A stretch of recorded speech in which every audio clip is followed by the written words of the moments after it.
Nitekana umunezero ndasubiye kugusuhuza nk'akazi wobandanya kubana natwe ngaha kuri ino mboneshakure ikugezako amakuru ibiganiro n'inkuru bigezweko biriko biravurwa mu Burundi no hakurya y'imbibe z'igihugu c'Uburundi mu yandi makungu. Ndaguhaye ikaze, ndaguhaye mwaramutse cange mwiriwe bivanye n'aho udukurikira uherereye. Wowe udukurikira uri mu gihugu c'Uburundi ndaguhaye mwaramutse neza, ndetse nawe udukurikira uri hakurya y'imbibe z'igihugu c'Uburundi ndaguhaye mwiriwe cange mwaramutse bivanye n'aho uherereye.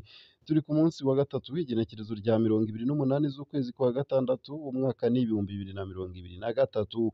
Utegerezwa gusa gufyonda sabone canke subscribe nawe utarafyondako kugira tubandanye tubana ngaho kuri ino mboneshakure ikugezako inkuru ibiganiro n'amakuru bitomoye ku buryo butosoye kamwe ku kandi nawe nyene ukabigezwako vyose uko vyakabaye.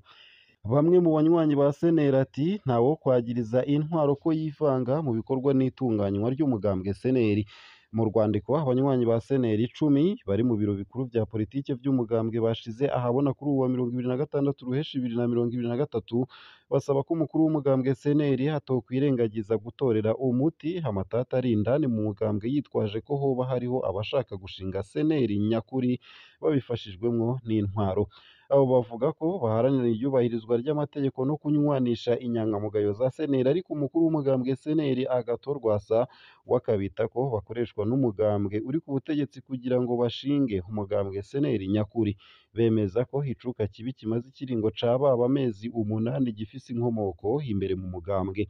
Mu kiganiro yahaye abamenyeshamakuru mu minsi iheze, Rwasa Agathon yavuze ko umushikiranganji Martin Niteretse yoba yarihenze mu bikorwa vya Seneri, yoba yarivanze mu bikorwa vya Seneri kandi atabifitiye uburenganzira. Ikindi yavuze nuko abo banywanyi 10 ba Seneri boba bariko barakoreshwa n'ubutegetsi. Ku bwabo bagize ibiro bikuru vy'umugambwe babona ko kuba Agathon Rwasa hariko arakwiragiza ivyo binyoma ata kindi bigamije hatari kujuragiza abanywanyi, kubiba amacakubiri, urwango n'inzigo mu nzego n'abanywanyi. Ivyo rero navyo ngo nta kindi bigamije hatari uguhisha ukuri ku mvo nyezina zateye ibibazo n'icuka kibi birangwa muri uwo mugambwe. Abo banywanyi bakabona ko ivyo binyoma vyabaye ikirwanisho gikoreshwa co gucafuza, gutyoza, kunumya no kwigizayo uwo wese yerekanye utunenge mw'itunganwa ry'ibikorwa no mw'irongorwa ry'umugambwe, kandi ko inkurikizi yavyo ari we azobibazwa. Bakabona ko inzira iriho yo guheza indyane n'icuka kibi bimaze iminsi vyibonekeza mu mugambwe Seneri hari ibiganiro bizira ubwiyorobetsi. Bakaba barangiza basaba abanywanyi bose guharanira batiziganya iyubahirizwa ry'amategeko y'umugambwe no gutera intege inzira zose zo gutorera inyishu ibibazo bihanze umugambwe biciye mu biganiro hagati y'abagize inzego nkuru z'umugambwe, kandi bikaba mu maguru masha. Ivyo biruko mu gihe umushikiranganji w'intwaro yo hagati mu gihugu, iterambere rusangi n'umutekano mu minsi iheze yafashe ingingo yo guhagarika vy'agateganyo ibikorwa vya Seneri kugeza igihe bazotorera umuti indyane ziri muri uyu mugambwe. Ese nka hamwe umukuru w'umugambwe Seneri ataco yokora bigaca biguma uku, mwibaza ko ivy'abo banywanyi ba Seneri bizoherera he? Twandikire. Nayo mu bindi kandi, indwi yahariwe imigenderanire mu Burundi Semaine Diplomatique izohimbazwa mu kugendera ibikorwa vyo kwiteza imbere vy'urwaruka rushigikiwe n'ikigo Paeje Burundi ruherereye i Gitega n'ahandi. Ivyo vyashikirijwe na Ferdinand Bashikako, umunyamabanga ntayegayezwa mu bushikiranganji bw'imigenderanire no gushigikirana mu birori vyo gutanguza iyo ndwi izoba guhera kuwa 27 gushika kuwa 30 Ruheshi 2023 vyabereye kuri hoteli Club du Lac Tanganyika, bitumiwemwo abaserukira ibihugu vyabo hamwe n'amashirahamwe mpuzamakungu akorera mu Burundi.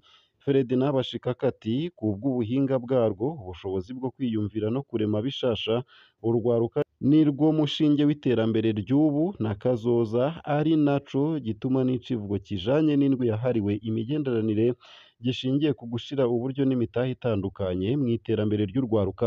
Nayo ku bijanye n'intumbero y'itunganywa ry'iyo ndwi, leta y'u Burundi iba ishaka kumenyesha abanyamahanga ingene igihugu cifashe hamwe n'ibikorwa kiriko kirakora mu buryo bwimbitse. Nayo mu yariko aravurwa hanze y'imbibe z'igihugu c'u Burundi nuko i Masisi iduzwa ry'igiciro c'amata be n'ibiyavamwo ribabaje abavyihereza. Amata y'inka hasigaye ari umuzi w'ibuye mu karere ka Masisi mu ntara ya Kivu y'uburaruko mu buseruko bwa Kongo. nk'uko amakuru ava ngaho abimenyesha inyanduruko y'iryo kena ni intambara iri hagati ya M23 hamwe n'igisirikare ca Kongo. Ivyo bikaba vyatumye haduzwa igiciro c'amata mu karere ka Masisi kari gasanzwe kazi ko kavamwo amata be n'ibiva muri yo. Ikibido c'amata c'amaritiro 200 cahora kigurishwa ku mafaranga y'amanyekongo ibihumbi 15 ubu kigurishwa amafaranga ibihumbi 20, rimwe na rimwe amafaranga ibihumbi 25. Abihereza ico gifungurwa bavuga ko n'igiciro c'igikombe gito c'icayi naco bakidugije. Agakombe gatoya k'amata kavuye ku mafaranga y'amanyekongo 500 kaja ku mafaranga 1000. Iforomaje ikorwa mu mata yahora igurwa hagati y'amafaranga 5,000 n'ibihumbi 6,000 ubu kibarizwa hagati y'ibihumbi 8 n'ibihumbi 10. Bivuganwa akababaro nabo bihereza ivyo bifungurwa. Iryo kena co kimwe n'iduzwa ry'ivyo bifungurwa vyoba bisigurwa nk'uko inka nyinshi zimuriwe mu Rwanda, izindi zikicwa n'abitwaje ibirwanisho kuva ico gice c'igihugu ca Kongo kigiye mu ntambara. Intambara ihuza ku ruhande rumwe abagwanyi ba M23 hamwe n'abasirikare ba leta ya Kongo bashigikiwe n'iyindi migwi yitwaza ibigwanisho ikomoka aho nyene mu gihugu ca Kongo.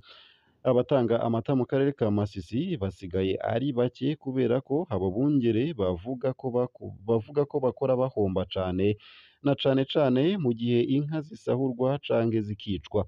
Nimba amata akenye aha iwacu ivyo biva ku bintu vyinshi. Hari intambara nyinshi, ugusahura, mbere n'abandi borozi bahisemwo guhungisha inka zabo mu Rwanda. Iyo akaba ariyo nsiguro batanga. Ngaha akaba ariho nsoreje ano makuru ntari nabateguriye ariko aravurwa irya nino mu gihugu c'u Burundi ndetse no hakurya y'imbibe z'igihugu c'u Burundi mu yandi makungu. Tukaba twabagejeje ko amakuru menshi ariko aravurwa mu Burundi. Twabagejeje ko amakuru ariko aravurwa cane mu mugambwe CNL ndetse n'ibijanye n'ihimbazwa rya semaine diplomatique h'icumweru cahariwe ibijanye n'imigenderanire y'u Burundi n'amakungu. Ndetse tukaba dusoreje kuri iyi nkuru iriko iravurwa hanze y'imbibe z'igihugu c'u Burundi muri Repubulika Iharanira Rusange ya Kongo, aho bariko baravurwa ibijanye n'ikena ry'amata mu karere ka Masisi mu buseruko bwa Repubulika Iharanira Rusange ya Kongo. Ndagushimiye wowe ubandanya kubana natwe ngaha kuri ino mboneshakure. Ndakwipfurije kugira umunsi mwiza kumwe no kuroranirwa mu vyo uriko urarangura uwo munsi.